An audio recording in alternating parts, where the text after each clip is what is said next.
रोशनी कुशल जायसवाल के समर्थन में दिल्ली में कांग्रेस की विधायक विनेश फोगाट और अलका लांबा ने प्रेस कॉन्फ्रेंस की। उसके बाद भाजपा समर्थक राजेश सिंह सैफरॉन और उनकी पत्नी अनु सिंह ने अपने अधिवक्ता विवेक शंकर तिवारी के साथ इस पूरे मामले पर वाराणसी में प्रेस कॉन्फ्रेंस करते हुए अपना पक्ष रखा। अधिवक्ता ने बताया कि घर पर आकर मारपीट करने वाले मामले को अब राजनीतिक रंग दे रहे हैं।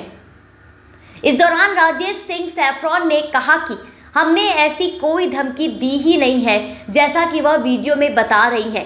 सोशल मीडिया पर जो वो वीडियो डाल रही हैं अपने समर्थन के लिए, इसी सोशल मीडिया पर वह पीएम मोदी तक के लिए गलत शब्दों का प्रयोग करती हैं। इस मामले पर सुलह करने के लिए मुझे 10 से अधिक लोगों का दबाव आ रहा है। ये बात जो वह वीडियो में कह रही है वह सिर्फ और सिर्फ मिथ्या है।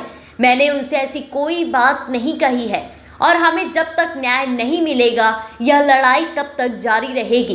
कोई भी दबाव मुझ पर काम नहीं करेगा।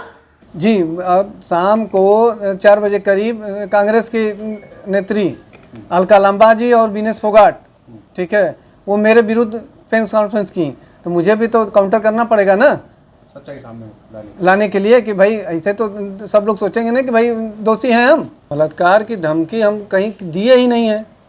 वो अपने से कोई चीज़ मनगढ़ंत बना के चली आई मेरे घर पे।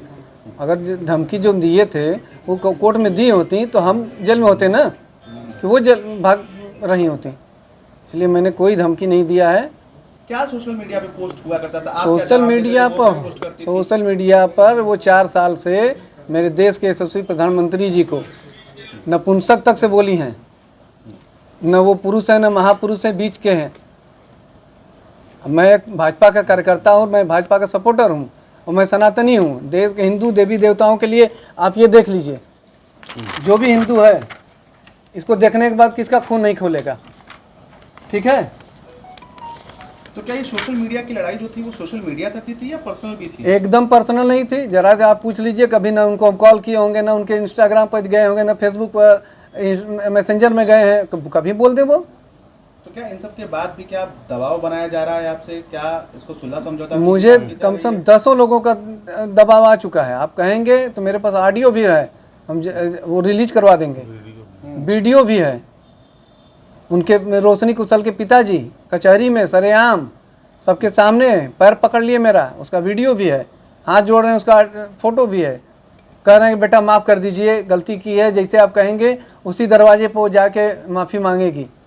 लेकिन उसके बावजूद तो वो सोशल मीडिया पे फिर आ जा रही हैं, फिर कह रही हैं। वो तो अपने घर से राय मशवरा नहीं लेती होंगी।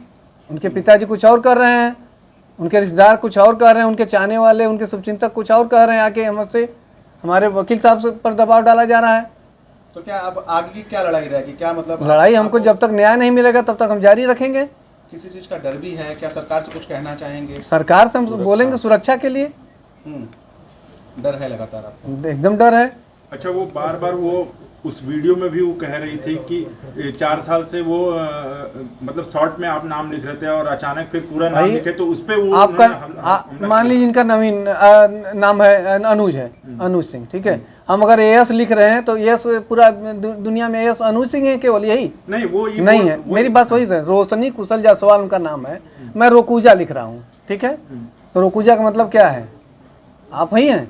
नहीं, वो ये बार बार मैं वही आपको बोल रहा हूँ कर रहे थे, लेकिन मैं रोशनी लिख रहा हूँ, कू लिख रहा हूँ, जय लिख रहा हूँ, फिर सवाल लिख रहा हूँ। मैंने तो उनके लिए पोस्टर नहीं लिखी है ना, या तो कहे ना वो कि मैंने उनको कहीं टैग किया है या मेंशन किया है या उनके इनबॉक्स में कभी गए हो कि हाँ तुम ये सब करना छोड़ दो, कहीं दिखा दे वो। मैं अपनी वाल पर क्या लिख रहा हूँ?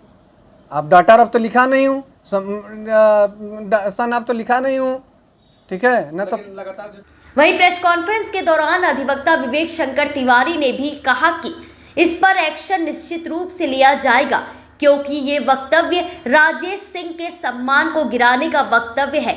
ये वक्तव्य इनके मानहानि का वक्तव्य है और इस पर एक्शन लेते हुए हम अलका लांबा के विरुद्ध वाराणसी कोर्ट में मुकदमा दर्ज कराएंगे। 4 लोगों को आपने इंजर्ड किया, गुंडागर्दी। अगर राजेश सिंह मर गए होते तो इन लोगों के खिलाफ मॉब लिंचिंग की जो नई धारा बीएनएस में आई है वो मॉब लिंचिंग का भी आरोप इनके ऊपर लगता। ये एक तरह से मॉब लिंचिंग ही है राजनीतिक विचारधारा को। एक अहम सा प्रश्न ये उठता है कि कोर्ट जिसके खिलाफ कुर्की की कार्रवाई कर चुका है, एनबीडब्ल्यू डाल जा रही हो, उसका वीडियो कांग्रेस अपने अधिकृत अकाउंट से डाल रहा है, उस पर क्या कोई एक्शन लेंगे? निश्चित रूप से लिया जाएगा। आप लोगों ने, इन्होंने अलका लांबा जी ने जो वक्तव्य जारी किया है कि बलात्कार की धमकी दिया, इस एक प्रकार से इनका जो वक्तव्य है वह वक्तव्य राजेश सिंह के सम्मान को गिराने वाला वक्तव्य है, उनकी मानहानि करने वाला वक्तव्य है। हम संभव है उन विधिक बिंदुओं पे हम लोग विचार कर रहे हैं कि क्यों न अलका लांबा जी के विरुद्ध हम लोग यहाँ पर अवमानना का, आपराधिक मानहानि का मुकदमा यहाँ पर कायम कराने के विकल्प को खुला रखे हैं और आगे संभव है कि हम लोग कोई इस प्रकार की भी कार्यवाही विधिक अपनाएं। आपको बता दें कि बीते दिनों वाराणसी में एक वीडियो तेजी से वायरल हुआ था जिसमें कुछ लोग घर के बाहर मारपीट कर रहे थे और उसके बाद वीडियो सामने आया जिसमें कांग्रेस से जुड़ी रोशनी कुशल जायसवाल अपनी व्यथा सुना रही थी। दूसरे पक्ष का आरोप है कि कांग्रेस जिसे हवा देकर महिला अत्याचार से जोड़ रही है, वो महिला कई लोगों के साथ घर पर आकर मारपीट कर चुकी है। वह अक्सर लोगों से मारपीट करती है। उन्होंने कहा कि इसका वीडियो भी सोशल मीडिया पर वायरल है।